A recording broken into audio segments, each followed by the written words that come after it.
Assalamu alaikum rahmatullahi wa barakatuh. Hope you're doing well. We're continuing our reading of Friedrich Nietzsche's this book, Zarathustra book. I like it a lot. It has been witty, sassy, and everything in between. We are in a section that was titled On the Famous Wise Men. So, you know he's gonna dig into this topic, I feel. Let's begin. Bismillah ar-Rahman ar-Rahim. You have served the people and the superstition of the people, all you famous wise men. So here already, he's done something quite unique for us. Alright, so wisdom isn't superstition necessarily.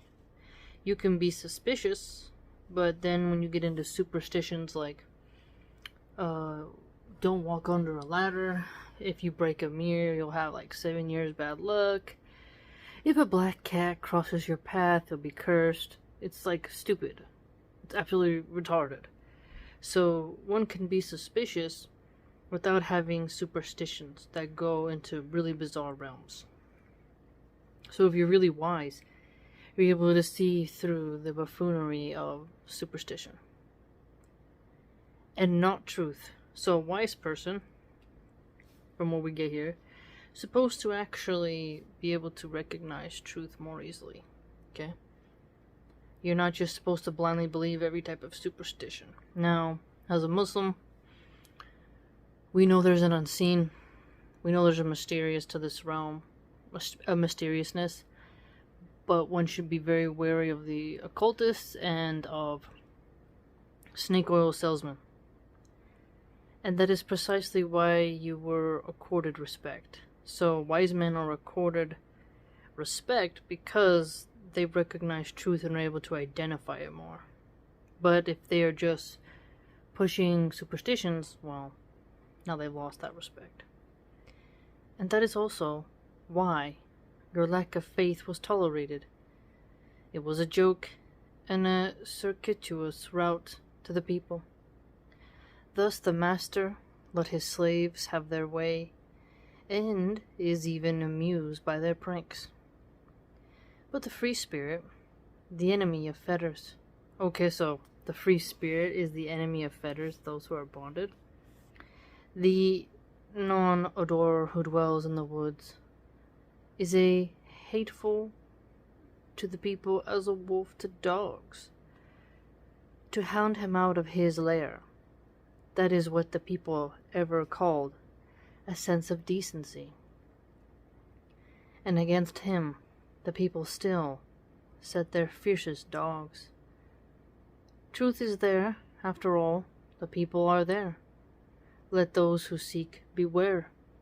These words have echoed through the ages. You wanted to prove your people right in their reverence. That is what you called will to truth. And you famous wise men, and your hearts ever said to themselves, from among the people I came, and from there too the voice of God came to me. As the people advocates, you have always been stiff-necked and clever like asses. So, I think he's getting at mocking religious prophets here. But I also think that he's getting at it happens a lot with Christians. They always have people being like, Jesus spoke to me. So-and-so spoke to me. You get a lot of schizophrenics as well, who they think God's talking to them. And it's quite strange. That's why I think in Islam, when we say the seal of the prophets, the final messenger, we know that's it.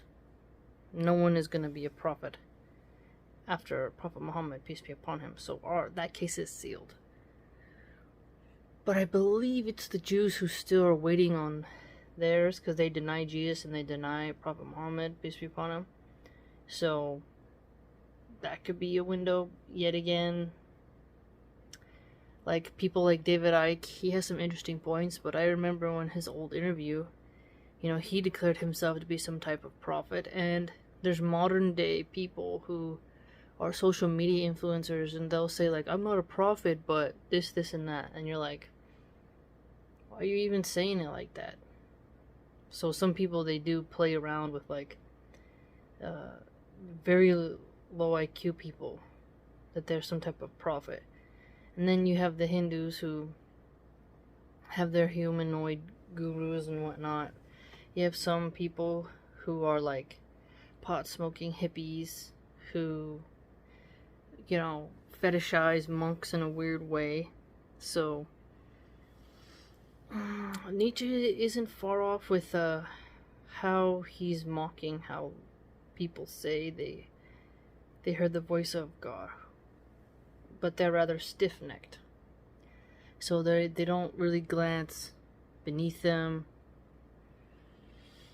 They don't bow their head in humility, and they're about as smart as a donkey. But what's cool about a donkey is that you do need them and they are obedient. They're quite good creatures, but they're often used in a metaphor as being stubborn. Because when a donkey don't want to be pulled, he don't want to go. And many who were powerful, and it's their temperament. The temperament of a mule versus a jackass versus a Clydesdale versus a Mustang. It's the temperament of the animal. And many who were powerful and wanted to get along smoothly with the people, harnessed in front their horses a little ass, a famous wise man. So it's basically calling the wise men donkeys. And now I should wish you, famous wise man, that you would at long last throw off the lion's skin completely, the skin of the beast of prey, mottled and the mane of those who search, seek, and conquer. So this is a unique way of looking at the lion's skin, to have it as like a representation of those who search, seek, and conquer. But it's usually the ironic part is that the lionesses do a lot more teamwork than the male lion. But the male lions throw out their own young males in the pride. They gotta defend their harem of females from the young incumbent males. It's quite brutal when a lion is dethroned from his pride. So the young male has to go out and search for who he's gonna take over. So I do get that. Whereas the female lioness, it's like not about becoming the leader, but about securing food for the cubs. And working with the other females to secure food for the little ones. Oh, to make me believe in your truthfulness, you would first have to break your revering will. Revering will. Truthful, I call him who goes into godless deserts, having broken his revering heart. Okay, so going into godless deserts, so really rough terrain. I always think about how Moses, leaving the palace of Pharaoh, then going out far, far out, where there's like Bedouin type people. The desert is something else. Heat, but I also think the frozen, like Antarctica, like really rigidly cold terrain is another type of suffering. When you seek warmth, when you seek shade and water. In the cold, you got water, you can eat the snow. But sleeping in the cold is something else. In the yellow sands, burned by the sun, he squints thirstily at the islands, abounding in wells, where living things rest under dark trees. Yet his thirst does not persuade him to become like these, dwelling in comfort.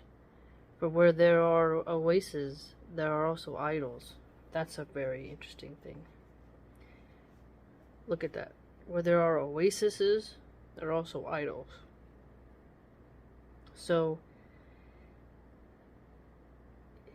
his thirst is strong, but it doesn't lead him to a place where there's the idolatry. we have these expressions of work wastelands, food deserts, extreme poverty. So you go out there and you're doing your work. That's going to be a lot harder than going to soft places.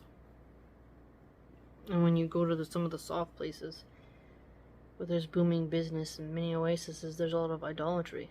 I think the Statue of Liberty now is like I don't think we're told the true story about it. A giant idol in a Christian country. It's really strange how the idols are seen as sort of luxurious upper class stuff. Notice how in Greek, Macedonian, Italian, French, and English, they have always nude statues of women and men exposing their genitals. Worshipping of the human form. And liberals do this, but with like obese women. What I mean by that is like they'll show like a traditionally unattractive body and call it art and display it.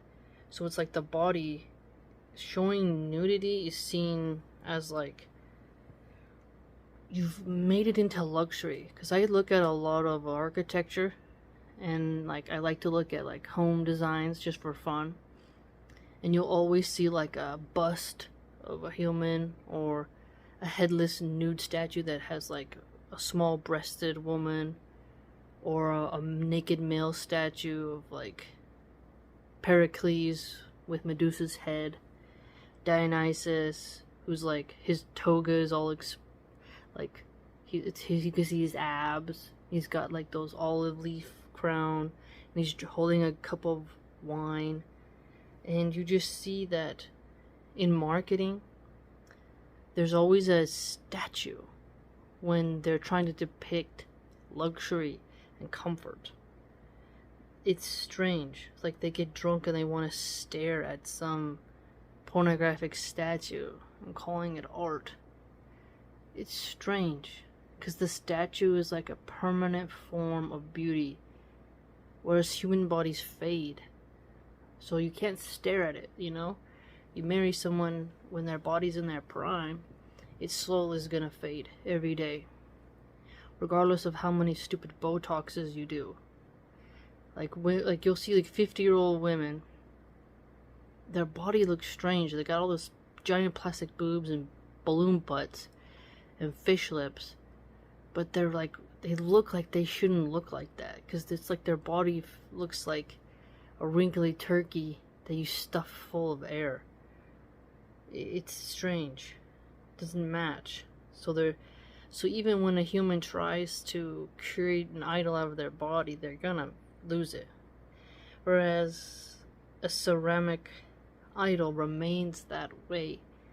And so the one who views the statue will always find satisfaction in it because it doesn't change, it's stagnant. And so when they get drunk or high and they just stare at it and all their weird thoughts are, they lust for it. And they have this weird symbiotic relationship. And it does become a sort of worship in a weird way, where they get power from seeing the display of the human body in a form that doesn't change. It's quite audacious to depict an angel with human form when we don't exactly know what they're gonna look like, even though they can shapeshift and change their sizes. But it's bizarre, you know? Like, angels will be sexy. I remember just seeing countless angel statues, and they're like sexy women, and the breasts are like nice, and it's like they're lusting for angelic type of beings, and then they put it in their garden, and you're like, what's going on here?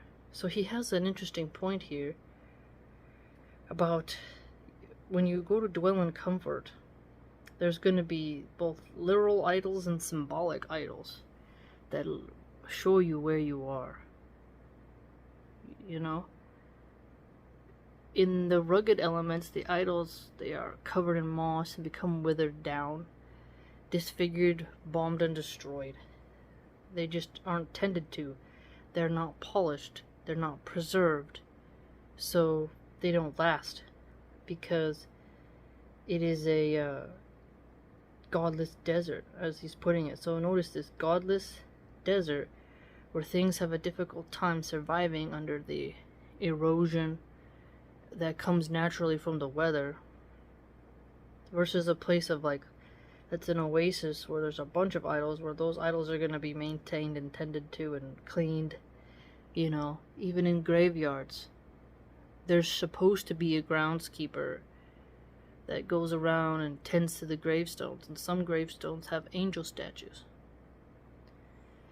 There was even a gravestone of a woman who, like, her husband died, so on the top of the slab, she put like a naked woman, a very erotic naked woman on top laying down, and the way the butt was, you're like, so is this grave site about him or about people coming in and touching themselves in front of this very pornographic statue? Like mixing death with porn. It's very weird. Even graveyards now seem to be like, you want to be comfortably dead, right? That's why this is rest in peace. So you're trying to be in peace and be dead, but then someone's turned a sex idol onto your grave and creeps in the middle of the night or standing by your grave, you know, doing weird things. It's strange. So strange. There's a lot of ways you can look at this sentence. That's what I like about Nietzsche, is that he'll tell you something and you can run with it in so many different angles and take out a lot of different things from it. That's what's great about philosophy.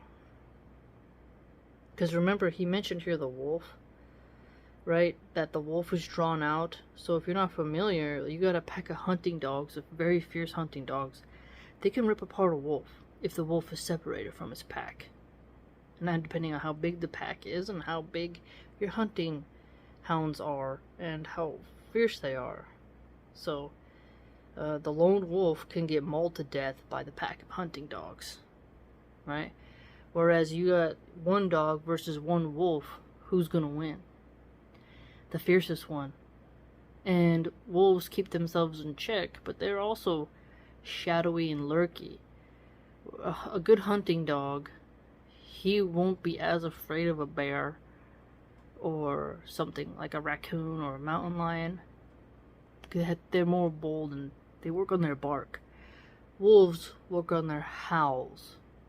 So a howl is scary, but like a Italian Mastiff, a Cane Corso's deep, bellowing bark and aggression at a wolf can like make it back up. There's a lot of ways you can look at that. So comparing, you know, the wise man to the wolf being surrounded by the sort of domesticated dogs who are subservient to their master, aka the dog owner, there's some interesting symbology going on, some interesting metaphors to that. Definitely is true. It was this in Rome's HBO, it was Mark Antony or Caesar, somebody said 12 mangy dogs can kill a lion. And I remember looking at some art that depicted hunting hounds tearing apart a lion. And that quote stuck with me, because you can be a mighty lion, but if you get surrounded, that's it for you. You know, which you can see that in Safari. So I like it when a writer looks at the natural world and finds a way to turn that into something that can represent human personas, human situations. Hungry, violent, lonely, godless, thus the lion will want itself. Free from the happiness of slaves, redeemed from gods and adorations, fearless and fear-inspiring, great and lonely. Such is the will of the truthful. I like that. Okay, notice this right here. So, free from the happiness of slaves. Now that is a difficult line for people who only think of slavery as getting whipped in the field, or being a gladiator. But let's think about this. The happiness of the slave, what you're enslaved to, lust, that can make you feel happy for a while and you can be enslaved to it. A slave to materialism, I think, is the most glaring one, right? Because you are addicted to shopping and you're a slave to the banks. You're a slave to paying off that debt interest. So your dopamine is temporary, but you're happy with hitting that dopamine to continue your slavery, your financial indebtedness that enslaves you to the bank that you took on. You were captured by it. A slave is captured. You're captured by the bank. It's your fault because you couldn't go without. You couldn't go in that godless desert. You wanted to be in the oasis, so you spent yourself into it. Now when he says fearless and fear-inspiring, great and lonely. So to be great and to be lonely. Think about that pyramid example. That's always interesting. It's very lonely at the top. There's always someone under your foot trying to snap at your ankles, trying to gnaw on your Achilles heel, trying to snatch your tail. There's nothing but the blue sky above you. So there's always someone who's clawing at the precipice and will gladly stare down as you tumble down to the bottom of the base. You're great, you're mighty, you're feared, because people have to look up to you as they climb. And they have to, in order to take your spot, they have to fearlessly climb and to face you who also took that spot from someone else.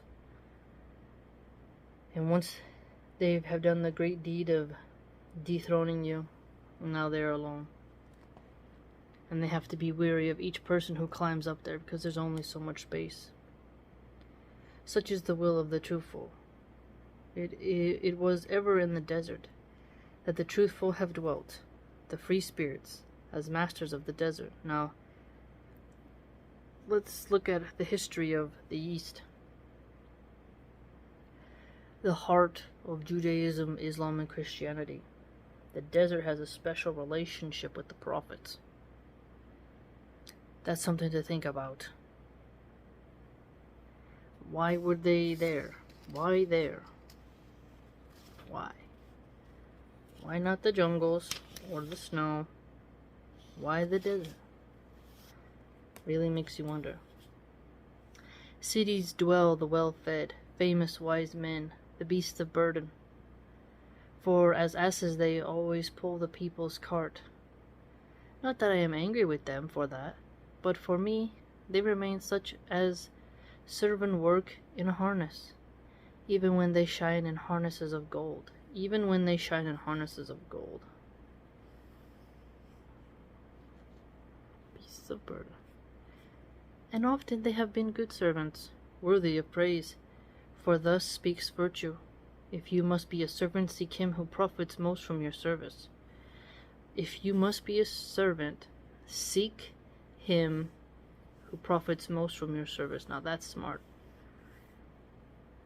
The spirit and virtue of your master shall grow by your being his servant. Then you yourself will grow with his spirit and his virtue. Sounds a lot like Mr. Carson from Downton Abbey. That's what I think. Some type of butler, some type of right-hand man in a way. And verily, you famous wise men, you servants of the people. So notice how he says the wise men, and then calling them servants of the people. So what are they supposed to serve? Serve wisdoms, guidance, help them people become better. You yourselves have grown with the spirit and virtue of the people, and the people through you. In your honor I say this, but even in your virtues you remain for me part of the people, the dumb-eyed people, the people who do not know what spirit is. Spirit is the life that itself cuts into life. With its own agony, it increases its own knowledge. Did you know that? And the happiness of the spirit is this, to be anointed, and through tears to be consecrated as a sacrificial animal. Did you know that? So, this reminds me of Abraham and Isaac. Anointed through tears, to be consecrated as a sacrificial animal. So, as Muslims, we know we're here to worship Allah subhanahu wa ta'ala, and that isn't always going to be easy. We're going to face tests and trials to prove our devoutness. And we will have tears, and our faith must remain strong. We must not lose hope in Allah subhanahu wa ta'ala. We have to have faith, love, and hope. Right?